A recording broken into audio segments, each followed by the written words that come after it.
कैसा हो अगर किसी नेचुरल डिजास्टर में आपका पूरा शहर तबाह हो जाए और केवल आप ही अकेले जिंदा बच जाए। कुछ ऐसा ही हुआ विल के साथ। कहानी की शुरुआत विल एंड उसकी गर्लफ्रेंड सैम से होती है। वो दोनों इस वक्त एक हॉस्पिटल में थे और सैम को कुछ ही दिनों में एक प्यारा सा बच्चा होने वाला था। वो दोनों बेहद खुश थे। वहाँ से निकलकर हम देखते हैं आज विल सैम के पिता टॉम से मिलकर उसका हाथ मांगने वाला था और इस बात को लेकर वो बेहद नर्वस था। सैम को बाय बोलकर विल शिकागो के लिए निकलता है और सैम के पिता टॉम के घर पहुँचता है।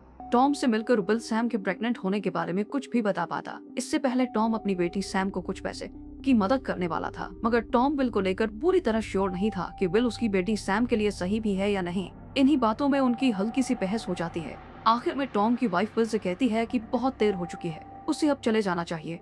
अब अगली सुबह एक होटल रूम में विल की नींद सैम के वीडियो कॉल से खुलती है। सैम उसे बताती है कि उसकी सुबह 6 बजे सियाटल वाली फ्लाइट छूट चुकी है। ये सुनकर विल और भी ज्यादा परेशान हो जाता है, लेकिन तभी कॉल पर सैम की साइड से कुछ अजीब धमाके की आवाजें आती हैं। विल इस बारे में सैम से पूछता है, मगर सैम कहने लगती है कि कुछ बहुत ही ज्यादा गलत हो रहा है। वो पूरी तरह डर चुकी थी। तभी कॉल थोड़ा बफर करती है और कॉल कट हो जाता है। विल उसे दोबारा कॉल करने की कोशिश करता है, मगर इसका कोई फायदा नहीं होता।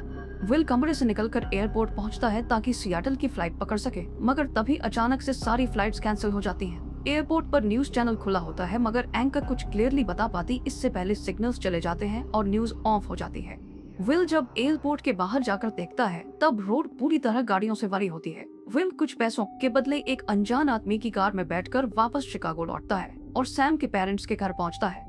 टॉम और उसकी वाइफ भी उस वक्त पैनिक में थे और टॉम कहीं जाने को सामान पैक कर रहा था। तभी विल बताता है कि आखिरी बार सैम सुबह के वक्त उसके साथ कॉल पे थी। तभी कुछ बहुत गलत हुआ। सैम बहुत डरी हुई थी और कॉल कट गया। तभी उस जगह से कुछ आर्मी प्लेन्स गुजरते हैं। हो न हो कुछ बहुत ही ज्यादा गलत हो रहा था, मगर किसी को कुछ भी समझ नहीं आ रहा था। अब टॉम कहता है कि वो अपनी बेटी को किसी भी मुश्किल में अकेला नहीं छोड़ सकता और वो रोड से होकर सियाटल जाएगा, मगर सियाटल वहाँ से बहुत दूर था और रोड से होकर जाने में उसे बहुत ज्यादा टाइम लग सकता था। टॉम विल से पूछता है कि वो उसके साथ आएगा या नहीं। आखिर में दोनों सियाटल के लिए निकलने का फैसला करते हैं और टॉम की वाइफ वहीं रुकती है। सड़कों पे हर तरफ लंबा जाम लगा होता है। जीपीएस भी काम करना बंद कर चुका होता है। वो लोग एक गैस स्टेशन पे रुककर गैलन में ऑयल भर रहे होते हैं। उसी वक्त कुछ लोग आकर उनकी गाड़ी छीनने की कोशिश करते हैं, मगर टॉम वहां आकर उन्हें रोकता है और कुछ पैसे देने को तैयार हो जाता है, मगर पैसों के बहाने वो अपनी कार की डिक्की में से गन निकाल लेता है, जिसे देखकर वो लोग वहां से भाग जाते हैं। अब वो लोग शहर से बाहर हाईवेज की तरफ निकलते हैं। कुछ दूर चलने के बाद उन्हें एक चेक पॉइंट मिलता है, जहां आर्मी वाले खड़े होकर लोगों को वहां से वापस लौटने को कह रहे थे, क्योंकि आगे के एरिया से गवर्नमेंट का कंट्रोल जा चुका था और इस जगह से आगे जाना खतरे से खाली नहीं था। लेकिन क्योंकि टॉम भी बहुत साल आर्मी में रह चुका था, वो उस ऑफिसर को समझाता है कि उसकी बेटी खतरे में है और उसका वहां जाना बेहद जरूरी है। ऑफिसर उसकी बात समझता है और उसे आगे जाने की परमिशन दे देता है। कुछ घंटों के सफर के बाद रात के वक्त अचानक से उन्हें पीछे से पुलिस की गाड़ी आकर रोकती है। विल गाड़ी से बाहर उतरकर पुलिस वाले से बात करने की कोशिश करता है, मगर टॉम जल्द ही समझ जाता है ये कोई पुलिस वाला नहीं, वो कोई बहुरूपिया था जिसने किसी पुलिस वाले की गाड़ी लूट रखी थी। वो लोग किसी तरह उससे बचकर भागने की कोशिश करते हैं, मगर वो उनका पीछा करना शुरू कर देता है। टॉम उसे गाड़ी के पीछे से गन निकालकर शूट करने को कहता है। विल ने आज से पहले कभी गन नहीं चलाई होती है, इसलिए उसे गन चलाने में थोड़ी प्रॉब्लम हो रही होती है। टॉम गाड़ी चलाते चलाते उसे समझाता है और आखिर में विल गोलियां चलाता है, मगर उनमें से एक गोली भी उसे नहीं लगती। टॉम रोड के बगल में पड़ी एक अबैंडन्ड गाड़ी से सटाकर अपनी गाड़ी निकालता है, जिसकी वजह से पीछा कर रही गाड़ी जाकर उससे टकरा जाती है और कुछ देर के लिए वो लोग बहुत आगे निकल जाते हैं। मगर तभी ड्राइव करते वक्त अचानक से उनके सामने कुछ जानवर आ जाते हैं और टॉम अचानक से गाड़ी को रोड की दूसरी साइड घुमा देता है। गाड़ी जाकर बगल वाली झाड़ियों से टकरा कर रुक जाती है। तभी उनका पीछा करते करते वो नकली पुलिस वाला वहाँ पहुँच जाता है और विल को गन दिखाकर गाड़ी से बाहर निकलने को कहता है। तभी पीछे से टॉम आकर किसी चीज से उसके सिर पर हमला करता है और उसे वहीं खत्म कर देता है, मगर इस चक्कर में उनकी गाड़ी खराब हो चुकी थी और उसे अब बनवाने की जरूरत थी। वो लोग उस नकली पुलिस वाले की गाड़ी की मदद से अपनी कार को टो करते हुए अगली सुबह एक छोटी सी कॉलोनी में पहुंचते हैं, जहां थोड़े बहुत लोग रहा करते थे। वो दोनों वहीं एक गैराज में जाते हैं, जहां उन्हें एक रिक्की नाम की मैकेनिक मिलती है, जिससे वो लोग मदद मांगते हैं। कॉलोनी के लोग एक रेडियो को चलाने की कोशिश कर रहे थे, क्योंकि टीवी सिग्नल्स के न होने के कारण वो लोग सियाटल शहर की कोई भी खबर से अनजान थे। रेडियो के चालू होने पर उन्हें लोगों की चिल्लाने और रोने की आवाजें सुनाई देती हैं, जैसे कोई भयानक त्रासदी का सामना कर रहे हो। वहाँ सभी पक्षी भी बेहद अजीब तरीके से उठ रहे थे। अब रिक्की उनकी कार वापस ठीक कर देती है, मगर कहती है कि वो कार वापस भी खराब हो सकती है। वो परमानेंटली ठीक नहीं हुई। टॉम रिक्की से उनके साथ चलने को कहता है ताकि अगर बीच रास्ते में उनकी कार खराब हो जाए तो रिक्की उनकी मदद कर सके।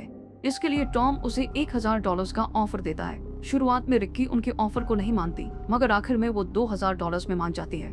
अब तीनों मिलकर गैराज से जरूरी सामान इकट्ठा करके वेस्ट के लिए निकलते हैं। देखते देखते रात हो जाती है। विल गाड़ी चला रहा होता है, तभी वो देखता है एक कार उनका पीछा कर रही होती है। वो लोग कार को रोकते हैं देखने के लिए कि कोई उनका पीछा तो नहीं कर रहा। पीछे वाली कार आगे निकल जाती है और इसके बाद वो लोग अपने कार की लाइट्स ऑफ कर लेते हैं और आगे वाली कार के पीछे पीछे जाना शुरू कर देते हैं। टॉम सो जाता है और विल गाड़ी ड्राइव कर रहा होता है। तभी रिक्की उसे कंपास दिखाती है जो बेहद अजीब तरह से घूम रहा था, जैसे उस जगह की मैग्नेटिक फील्ड में कुछ गड़बड़ हो। उस कंपास को देखते देखते विल का ध्यान रोड से हट जाता है और तभी सामने से एक गाड़ी आ जाती है। विल अचानक से घुमाता है जिसकी वजह से एक गाड़ी जाकर एक्सीडेंट कर जाती है। तीनों गाड़ी से उतरकर देखते हैं उस कार में एक कपल होता है जिसमें औरत उसी वक्त मारी जाती है, मगर उसके पति को सांसें चल रही होती हैं। वो कुछ बोलने की कोशिश कर रहा होता है मगर उसके गले से आवाज ही नहीं निकल रही होती है। टॉम उनसे कहता है कि हॉस्पिटल यहाँ से बहुत दूर है और इसका बचना नामुमकिन है, बेहतर होगा वो अपना समय न बर्बाद करे। वो दोनों वहाँ से जाने लगते हैं मगर रिक्की उन्हें मरता छोड़ वहाँ से नहीं जाना चाहती थी। तभी वहाँ कुछ लोग आ जाते हैं। उनका वहाँ से भागना बेहद जरूरी था। टॉम रिक्की को वहीं छोड़कर जाने वाला था, मगर विल ने उसे गाड़ी रुकवाई और रिक्की को अंदर बुलाया और वो लोग वहाँ से भागने दिए। रिक्की को ये बात बिल्कुल भी पसंद नहीं आई कि टॉम उसे वहाँ छोड़कर भागने वाला था और रिक्की अगली बार खराब होने पर उनकी कार वापस ठीक करने से मना कर देती है। ये सुनकर टॉम अचानक से गाड़ी की ब्रेक दबाता है जिसकी वजह से रिक्की का चेहरा कार की सीट से टकरा जाता है। अब कुछ घंटों बाद वो लोग गाड़ी में ऑयल भरने के लिए रुकते हैं, मगर ऑयल भरते वक्त वो देखते हैं पास थोड़ी ही दूरी पे कुछ बेहद अजीब और काले बादल मंडरा रहे थे। ये देखकर रिक्की कहती है कुछ बहुत बुरा होने वाला है। तभी अचानक से बादल कसकर गरजने लगते हैं और पास ही में एक बिजली का टावर जलकर तबाह हो जाता है। वो तीनों कार में बैठकर वहाँ से निकलते हैं और तभी बारिश शुरू हो जाती है। वो बारिश इतनी ज्यादा तेज होती है कि उन्हें कार के शीशे से सही से दिखना बंद हो जाता है। वो लोग एक ब्रिज के नीचे कार रोक देते हैं। धीरे धीरे वो बारिश तूफान में बदल जाती है और उन्हें उसी ब्रिज के नीचे रात गुजारनी पड़ती है। अब अगली सुबह वो लोग दोबारा अपना सफर शुरू करते हैं। वो सभी एक रेडियो टावर के नीचे से गुजर रहे होते हैं, तभी उनकी कार रेडियो सिग्नल्स पकड़ लेती है। रेडियो से आ रही आवाजें उन्हें सियाटल शहर में आई त्रासदी और लोगों की बदहाली के बारे में बता रही होती हैं। अब विल टॉम से कहता है पास ही में उसके एक पुराने दोस्त की फैमिली रहती है। वो लोग उसके घर जाते हैं तो आगे के सफर के लिए खाने पीने की चीजें जमा कर पाएंगे।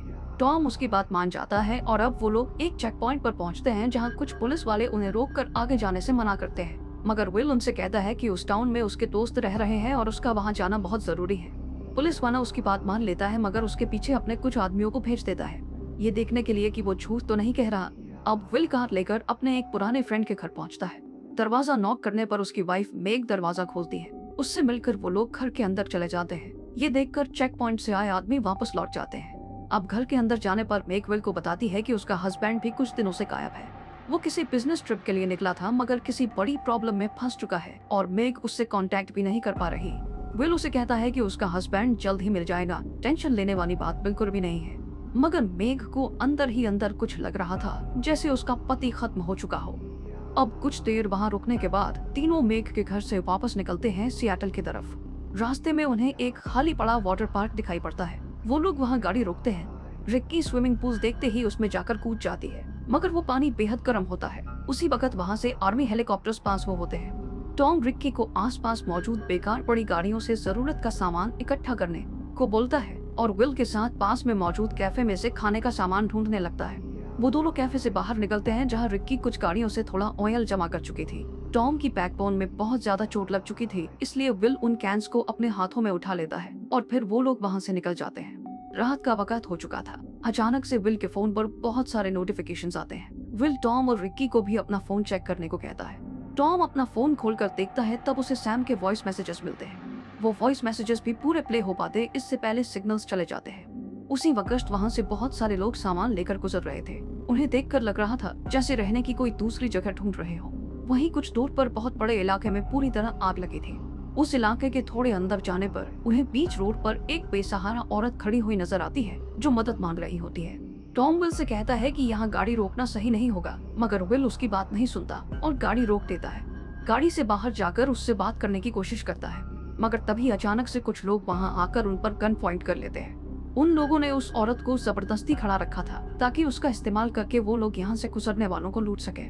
वो लोग कार की डिक्की खोलकर उनका सारा पेट्रोल ले जाते हैं। विल उस औरत को अपने साथ चलने को कहता है, मगर वो औरत अपने पति को गाड़ी में घायल छोड़कर नहीं जाना चाहती थी। इसके बाद वो लोग उस जगह से निकलकर उन लुटेरों का पीछा करना शुरू कर देते हैं। विल उनकी गाड़ी को पीछे से टक्कर मारता है और उन पर गोलियां चलाने लगता है, मगर जब इससे बात नहीं बनती तब वो रिक्की को गन देकर उनके टायर को शूट करने को कहता है। रिक्की में गोली चलाने की हिम्मत नहीं थी, मगर किसी तरह वो गोली चला देती है। टायर फटने के कारण उनकी गाड़ी डिसबैलेंस होकर पलट जाती है। वो लोग गाड़ी रोककर उन लुटेरों से पेट्रोल के डिब्बे छीनकर वहां से भाग जाते हैं। इतने में उस कार में आग के कारण ब्लास्ट हो जाता है। अब ये सब देखकर रिक्की बहुत परेशान हो जाती है और कुछ दूर जाने के बाद विल को गाड़ी रोकने को कहती है। गाड़ी से उतरकर रिक्की बहुत रो रही होती है। उसे उन लोगों की जान लेने पर बहुत ज्यादा बुरा लगा था। विल और टॉम उसे समझाने की कोशिश करते हैं, मगर इसका कोई फायदा नहीं होता। उन दोनों को लगता है रिक्की कुछ देर के लिए अकेले रहना चाहती है। इसके बाद कार में ही उन दोनों की आंख लग जाती है। अगली सुबह जब वो लोग कार से निकलते हैं तब रिक्की कहीं भी नजर नहीं आती। विल उसे इधर उधर जाकर पुकारता है, मगर उसे रिक्की नहीं मिलती। अब विल आकर ये बात टॉम को बताता है। रिक्की अपना सारा सामान गाड़ी से निकालकर ले जा चुकी थी। अब वो लोग अकेले ही आगे बढ़ने का फैसला करते हैं। टॉम की तबीयत भी धीरे धीरे बेहद खराब होती जा रही थी। वहीं पास में उन्हें एक एक्सीडेंट हुई कार्गो ट्रेन दिखाई पड़ती है। विल वहां से ऑयल का एक गैलन उठाकर ले आता है। वहीं टॉम रिक्की से कुछ निकालने की कोशिश कर रहा होता है, मगर अचानक से उसे सांस लेने में तकलीफ होने लगती है। विल दौड़कर उसके पास आ जाता है। टॉम उसे एक पाइप देता है और अपनी छाती में इंजेक्ट करने को कहता है। उस पाइप की मदद से टॉम के फेफड़ों में से प्रेशर रिलीज हो जाता है और कुछ देर के लिए उसकी हालत थोड़ी सुधर जाती है। विल उसे सेफली कार में बैठाकर वापस सिएटल की तरफ बढ़ना शुरू करता है, मगर टॉम को देखकर नहीं लग रहा था कि वो ज्यादा समय तक टिक पाएगा। टॉम विल से वादा करने को कहता है कि वो उसकी बेटी सैम को हमेशा सेफ रखेगा। उन्हीं बातों में विल बताता है कि सैम प्रेग्नेंट है, मगर ये बात टॉम बहुत पहले से जानता था। सैम ने उसे सब कुछ बता दिया था। अब बातें करते करते एक बार फिर शाम हो जाती है। विल किसी मदद की उम्मीद में आगे बढ़ रहा होता है। तभी एक ब्रिज से गुजरते वक्त अचानक से उसके सामने एक बड़ा सा ट्रक और कुछ लोग आ जाते हैं। शायद ये भी लुटेरे थे। विल गाड़ी से बाहर आकर उन्हें समझाने की कोशिश करता है ताकि वो लोग उन्हें जाने दें, लेकिन जब वो लोग नहीं मानते, विल गाड़ी में बैठ जाता है और अचानक से गाड़ी को रिवर्स में भगाना शुरू कर देता है। वो लोग बाइक से उसका पीछा भी करते हैं, मगर विल उन बाइकर्स को किसी तरह खत्म कर देता है। मगर इसके बाद वो लोग उन्हें दोनों तरफ से घेर लेते हैं। विल टॉम को अपनी गन दे देता है। टॉम सामने से आ रही गाड़ी के ड्राइवर को शूट कर देता है। इतने में विल सही समय पर गाड़ी वहां से बचाकर निकाल लेता है। विल उनसे बचकर बहुत खुश हो जाता है, मगर जब टॉम उसका कोई जवाब नहीं देता तब कुछ दूर जाकर विल गाड़ी से उतरकर टॉम को देखता है। टॉम खत्म हो चुका था। ये देखकर विल को बहुत बुरा लगता है, मगर कोई दूसरा ऑप्शन न होने के कारण वो फिर से आगे बढ़ना शुरू कर देता है। अब वो शहर ज्यादा दूर नहीं था, लेकिन तभी अचानक से गाड़ी से अजीब सी आवाजें आने लगती हैं और कुछ दूर चलकर गाड़ी खराब हो जाती है। अब विल बहुत ज्यादा परेशान हो जाता है। विल गाड़ी से बाहर आकर आखिरी बार टॉम की लाश चेक करता है और उसके बाद गाड़ी पर ऑयल डालकर टॉम और गाड़ी दोनों को जला देता है। शहर अब ज्यादा दूर नहीं था। विल पैदल ही सिएटल की तरफ बढ़ने लगता है। आसपास से कुछ गाड़ियां भी गुजरती हैं, मगर वो विल को नजरअंदाज कर देती हैं। कई घंटे चलने के बाद एक जीप विल को देखकर रुकती है। गाड़ी से एक आदमी गन लेकर बाहर निकलता है और वो विल को लिफ्ट देने को तैयार हो जाता है, मगर इससे पहले वो विल की गन अपने पास रख लेता है। उस कार में उस आदमी की वाइफ और उसका बच्चा मौजूद थे, जिसकी वजह से वो आदमी बेहद डरा हुआ था। वो अनजान आदमी विल को अपनी कार में बिठाकर ले जाने लगता है। रास्ते में वो लोग विल के पिता के घर रुकते हैं, जहाँ 3 हफ्ते तक का खाना मौजूद था। विल उस आदमी से कहता है कि वो जब तक चाहे यहाँ रह सकता है, मगर विल का वहाँ से जल्द निकलना बहुत जरूरी है और इसके लिए उसे उसकी जीप चाहिए होगी। वो आदमी इसके लिए मान जाता है। विल की गन में केवल एक ही गोली बची थी। अब विल उस आदमी की जीप लेकर सिएटल के लिए निकलता है। रास्ते में उसे कई जगह टूटे फूटे स्ट्रक्चर्स दिखाई पड़ते हैं। अब आखिरकार किसी तरह विल सिएटल पहुंच जाता है, जहां का मौसम इस वक्त बेहद ठंडा था। विल को सांस लेने में तकलीफ हो रही थी। विल पास ही में पड़ी एक एम्बुलेंस से मास्क निकालकर पहन लेता है। वहाँ रोड पर पड़ी गाड़ियों में लोगों की लाशें सड़ गई थी। सिएटल शहर बहुत बुरी हालत में था। हर तरफ केवल तबाही का मंजर दिखाई पड़ रहा था। विल वहाँ सैम के घर पहुँचता है, जो पूरी तरह टूट चुका था, मगर सैम ने उसके लिए एक मैसेज छोड़ रखा था। उसमें सैम इस वक्त जहाँ है वहाँ का एड्रेस था। विल जब उस एड्रेस पर पहुँचता है तब एक आदमी गन चलाकर उसे रोकने की कोशिश करता है, मगर तभी वहाँ सैम आ जाती है और कई दिनों बाद विल से खुलकर मिलती है। अब रात के वक्त तीनों बाहर बगीचे में आग जलाकर बैठे होते हैं, जहाँ बातों बातों में विल की उस आदमी से बहस हो जाती है उस आदमी को देखकर ऐसा लग रहा था जैसे वो विल के आने से बिल्कुल भी खुश नहीं था। अब सुबह उठकर विल खिड़की से देखता है कोई उसकी कार को खोलकर उसमें चीजें छेड़ रहा होता है। विल जाकर देखता है, तब वो वही आदमी होता है जिससे आखिरी रात उसकी बहस हुई थी। विल उससे कहता है आखिर वो उसकी कार क्यों छेड़ रहा है। तब वो कहता है कि वो तो सिर्फ 2 बच्चों को भगा रहा था जो उसकी कार से कुछ चुराने की कोशिश में लगे थे। अब वो विल को किसी बहाने से अपने साथ चलने को कहता है और घने जंगलों में ले जाता है। वो आदमी सैम को पसंद करने लगा था क्योंकि उसे लगा था कि विल मर चुका है, मगर अब विल का वापस लौट आना उसे बिल्कुल भी अच्छा नहीं लगा। वो आदमी विल पर गोली चलाने वाला था, लेकिन तभी उससे पहले विल ने उस पर गोली चलाकर उसे खत्म कर दिया। तभी उस जगह पर बहुत तेज तूफान आने लगा। विल दौड़ दौड़ कर सैम को लेकर उसे अपनी गाड़ी में बिठाकर वहां से भागने लगा। वो तूफान बहुत तेजी से उनकी तरफ बढ़ता जा रहा था। आखिर में वो दोनों किसी तरह उस तूफान से बचकर निकल गए। हमारी कहानी यहीं खत्म होती है। जाते जाते हमारे चैनल को सब्सक्राइब करना बिल्कुल भी ना भूलें। ऐसी और भी धमाकेदार मूवी रिकैप्स हम लाते रहते हैं।